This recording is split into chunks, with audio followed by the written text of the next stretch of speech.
इस प्रकार देव ऋषि नारद जी ने सब बातें बताई। हिमांचल राज कहते हैं भाई इसका कोई निराकरण बताओ, आप अवगुण ही अवगुण बता रहे भाई, अब इसका क्या करें? कोई टोटका हो, कोई मंत्र तंत्र हो, कोई पूजा पाठ हो, वो बताओ। तो हिमांचल राज से देव ऋषि नारद कहते हैं भाई एक तरीका हो सकता है, ये सारे गुण इसमें है और होने वाले पति में अवगुण है।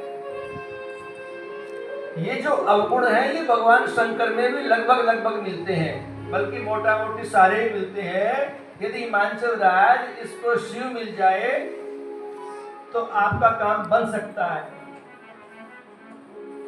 लेकिन अब भगवान शिव मिलना तो आसान नहीं, कोई छोटी मोटी चीज थोड़ी है कि अपन ले आवे भगवान शिव को राजी कर ले।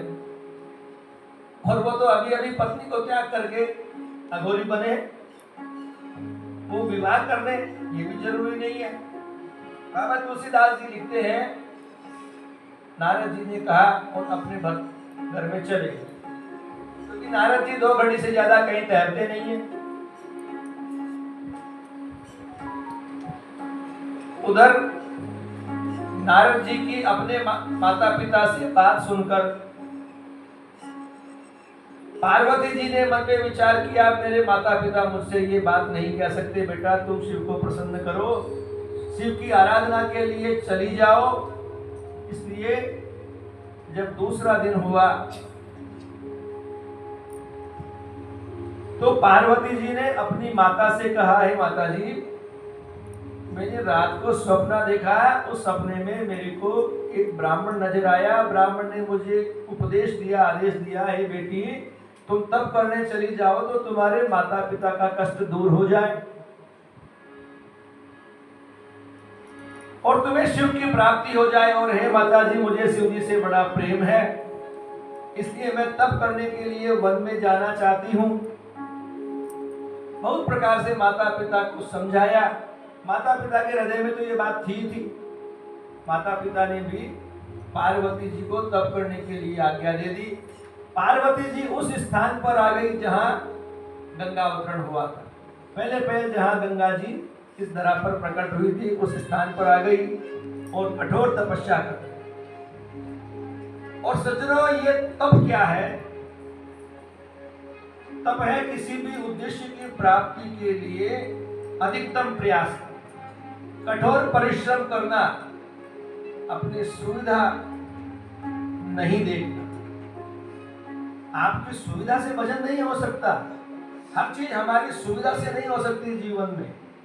यदि कुछ प्राप्त करना चाहते हैं तो हमें कुछ तकलीफों का भी सामना करना पड़ेगा। अरे शिव की प्राप्ति के लिए सती जी कितना कठोर तप करती है। तुलसीदास जी लिखते हैं संवत सहसे मूल फल खाए, संवत सहसे मूल फल खाए, सागु खाई सत वर्ष गवाए, साग खाई सत वर्ष गवाए, कछु दिन भोजन मारी बतासा, कछु दिन भोजन मारी बतासा, किए कठिन कछु दिन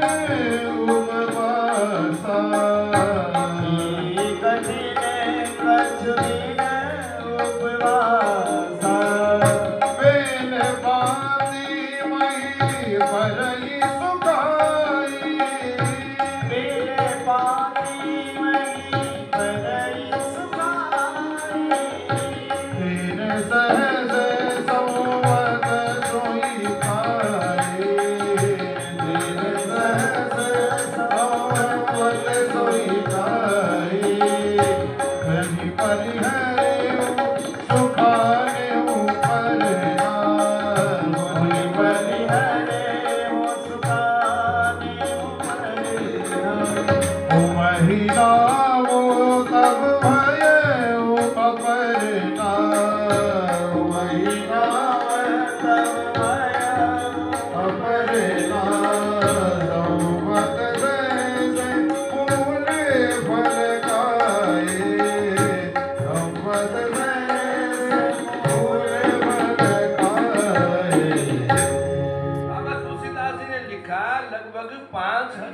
वर्ष तक पार्वती जी ने कठोर तपस्या की। हजारों वर्ष तक तो पार्वती जी अति सुकुमार अवस्था में केवल कंदमूल फल खाती रही। हजारों वर्ष तक केवल पत्ते खाती, केवल पत्ते। हजारों वर्षों तक केवल जल पीती रही और हजारों वर्षों तक केवल हवा पीती रही। शिव पुराण में तो लिखा है असंख्य वर्षों तक तप करती रही, अर्थात उसकी गणना शिव पुराण में भी नहीं लिखी गई। लेकिन बाबा तुलसीदास जी ने लिखा कि लगभग 5000 वर्षों तक तपस्या की। श्री पार्वती जी गर्मी के दिनों में पंचाग्नि का सेवन करती, सर्दी के दिनों में एक पांव पर शीतल जल में खड़ी रहती, और बरसात के मौसम में यानी कि इस वर्षा काल में पार्वती जी ने कठोर चट्टानों पर बैठ करके भगवान शिव को प्रसन्न किया। उधर भगवान शिव भी तपस्या में लगे हुए हैं, उन्होंने अखंड समाधि लगा दी। इधर मां पार्वती जी ने अखंड समाधि एक